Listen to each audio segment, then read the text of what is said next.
and I've saved the best to last, ladies and gentlemen. I've been here since 6 o'clock. I've had more guests, frankly, than a job centre. Ladies and gentlemen, I give you... this is going to be really interesting. Ex-Labour advisor Matthew Torbitt, good morning. Good morning.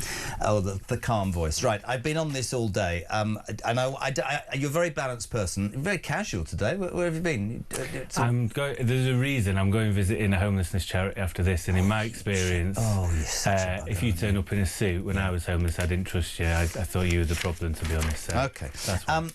Gorton and Denton, you're famous in my mind for saying on the night that Keir Starmer won the election, you said this is as good as it gets. We'll talk about reform in a minute, but the truth is it not, that Labour has been hammered in one of its heartland seats. The 441st attack seat for the reform tells you something. They have held this seat for 100 years. It's not the end of the Labour Party. This is end of Keir Starmer. That's it, isn't it? Third place. Unbelievable. Lost half your vote. I said to you 4 weeks ago yesterday that Keir Starmer had signed his own obituary by blocking Andy Burnham on the Sunday. Yeah. I made my decision to leave the Labour Party as a point of principle because I felt they were expanding more energy on factional blockings of candidates that would clearly win. Would he have won here? Reform admitted that last night on live television, as did the Greens, both privately to me and on television as well. They're aware of the people. Burnham would have beaten the Greens. Burnham would have beaten them because the amount of Greens that said, "Well, I'd have voted for Burnham." Actually, so you don't agree with whoever? Who was it? Who the hell was it? There's been so many people. Somebody said, "Oh, Trevor Kavanagh," that the Greens will become a major force heading forward. I don't buy that. I think this is a blip. They might well do. They wouldn't have done last night. No. They wouldn't have done last night, and it depends on the makeup of the seat. They'll do well in London and elsewhere. So is it? Yeah, it's the end for Keir Starmer. It'll be a slow car crash. It'll be May. It'll be after May. It'll be conference. It'll be whatever. But it seems to me an incredibly expensive and pointless exercise in finding out that Andy Burnham is quite well liked in Manchester and Keir Starmer is hated. It seems utterly... And actually, the national picture now, we've had two by-elections, both very different areas but with similar outcomes, both in Caerphilly in Wales and now Gorton and Denton. And Labour is now not even the tactical anti-reform vote in Labour's seats. That's how bad it is. I think there's been an oversimplification of why. The idea of the Muslim vote being a monolith. What a lot of Labour people would tell you is a lot of older Muslims were sticking with Labour, actually. Younger Muslims were certainly flirting with the Greens. They're like any group, they're not all one thing and therefore all follow each other and go and do different things. The Green Party obviously fell into that, but this is also the 13th most deprived constituency in the country.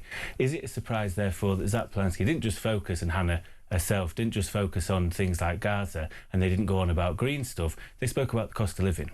But predominantly you would expect us to from the outside looking in, that the messaging in Urdu, the campaign videos, is at best, many people are calling it sectarian voting. Yeah, it was. It's one video, bear in mind. It's not the campaign. If you look at the leaflets they put out, all they did was speak about the cost of living. Did you hear Reform Chairman David Bull say they will be reporting their concerns about family voting to the police? This was independently verified, by the way. 12% of votes in that constituency. I mean, that's illegal. Yeah, I saw it and it's concerning. You've seen it this time when you were up there? I didn't go up. I didn't go on campaign for him. Are you mad? Well, I don't know. He's holding himself back. I read my thoughts. Listen, I hoped I was wrong, and I hoped they pulled through. And I was happy to eat humble pie this morning and say, do you know what? Maybe Andy Burnham wasn't the only one that could have won. Unfortunately, people like me that like to feel they've still got their feet on the ground and are rooted. I'm from the seat next door. I speak to people. I spoke to friends who had Farage at the door. They've had Polanski at the door, and I know what people say and think, Jez. My mates aren't in politics. You know, I find people in politics insufferable at the best of times. I thought... That's why we get on. My instinct was that Labour would... And I said to you 4 weeks ago, we would come third and it would be Reform and the Greens fighting it out as a progressive versus the disruptor, and we would become irrelevant. Let's talk about Reform. Balanced here. Matt Goodwin got 29% of the vote, which the Reform Party... although the critics won't agree with this, that is exactly what they've been getting nationally. It's 15% up on the last election. It's only their 441st attack seat. It is an area that they wouldn't expect to win. I had Sarah Pochon on not looking very happy. For me, the one thing that I would take if I was Nigel and the rest of them this morning is that all this noise about Advance UK and that other lot, I can't remember what they're called, Restore or something, right? Not interested. Genuinely, this is what I think. If anything comes out of this today, it proves, does it not, that Nigel Farage's Reform Party are the official opposition in the United Kingdom? Depends on the seat, but you could make that argument. I think the way they finished is totally fine. I think it's an achievement. You have to. It is an achievement in that constituency, isn't it? No, because of course it is. Because you also have to remember the reason why I think it's quite seismic is the Labour Party not only have held that seat for 100 years. My old great aunt used to live in that seat many moons ago when Gerald Kaufman was the MP. They've got decades worth of data. Yep. Reform are essentially a start-up, and in a way, under Zack Polanski, the Greens are the same. So both of them are starting from fresh. So they've both done well, you'd say, right? Yeah, and actually, a side of the family voting, which is a concern, could be younger members of the family trying to translate, or it could be something more insidious. We'll have to wait and see what the evidence is. But other than that, I was quite heartened. Regardless of your politics, each of the main three that went for it had 1,000 people on the day. That's amazing that there's 1,000 people from each group that believe in something, which we've not had. Last time I saw numbers like that was Jeremy Corbyn in 2017. And now the only thing that Reform might have to balance is it can become a hindrance. Because if you're a new party and you've got 1,000 people turning up, many who haven't canvassed before, don't really know what they're doing, you get a lot of standing around. And therefore it maybe is a lesson, is a learning curve of like, this is how we do things. But I think from a standing start to come second in a seat, I think on Reform's list would be like 411th on the target list. It's fine. There is a wider point, 30 points in the polls. They've got to get over that 30 points and get to 35 and appeal to a broader sense of people if they're going to form a majority government for me. Your old party, Labour, very quickly, what does it do now? Does it lurch to the left to attack the Greens after Starmer goes? No, it's not about attacking. This is what people get wrong. Negative campaigns never win. Well, they spent the entire... I mean, he has spent his entire premierships, like, he mentions Farage more than Mrs Farage. That's my point. Look at where he is. Yeah. He's the most unpopular Prime Minister we've had since polling records go back. He's lost by-elections that are considered safe seats, and therefore... You look at Brexit. Brexit was a negative campaign. Leave one. You look at any campaign that is negative and attacks the other side, they never win. What he should be doing is either, one, considering his position, but if he's going to stick around, you have to be more radical in your policy, because you have to be able to go to people and go, stick with us because we're good. We've offered you something. We're changing your lives for the better.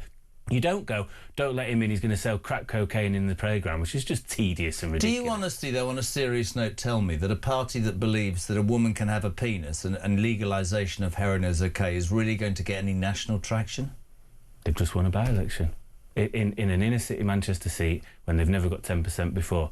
It's not just down to Gaza, because my Reform people telling me in Denton a lot of the don't-knows they were getting were going Green. That surprised me even in Denton. And I think what it is, both on Reform and Green, which is where Labour have got to be thinking long and hard, is people want something different and they're fed up and they'll look either side. There you go. I need your response to two things very quickly. As I said, the Reform chairman, David Bull, says that they will be reporting their concerns about family voting to the police. Do you support that? Yeah, if something's gone wrong, you should report it. Of course, you don't care who you are or what party you are. I think if I lived in Peterborough when there was talk of stuff like that. I lived in Tower Hamlets for 6 years when there was stuff. I know people like Look for Ram and go around whipping up block votes in mosques. Now, if this is the man of the house taking charge and telling his wife what's what, that could be a concern, definitely. Maybe the wife, maybe they agree anyway, I don't know. If it is, which I do know in some immigrant households where the younger lad ordinarily would essentially translate, the older, whether it be the grandma, the auntie, whatever, isn't great with English. I believe you should speak English in this country, but we are where we are. Then that is slightly different. But again, we'll have to see the evidence. But yeah, if he wants to report it, no issue whatsoever. Very quickly, I've got 30 seconds. If you can't speak the language, should you be able to vote for the next government? I think within reason. I think we have people who came here many years ago. That wasn't a stipulation. If we want to get to a point where we decide you've got to speak English to be here, then fine. But you're going to have some sort of cut-off. It's not good. But ultimately, I'm not going to gatekeep on democracy. I think if you live in this country, you potentially pay your taxes, you contribute in other ways, then why should you not vote for who you want as your local politician? It's been a fascinating morning, finished off by a great man in a very casual outfit. I'm not a good man what he's going to go and do. Sorry I haven't called you this week. It's been bloody manic. I will do. The legend that is Matthew Torbitt. Thank you very much indeed.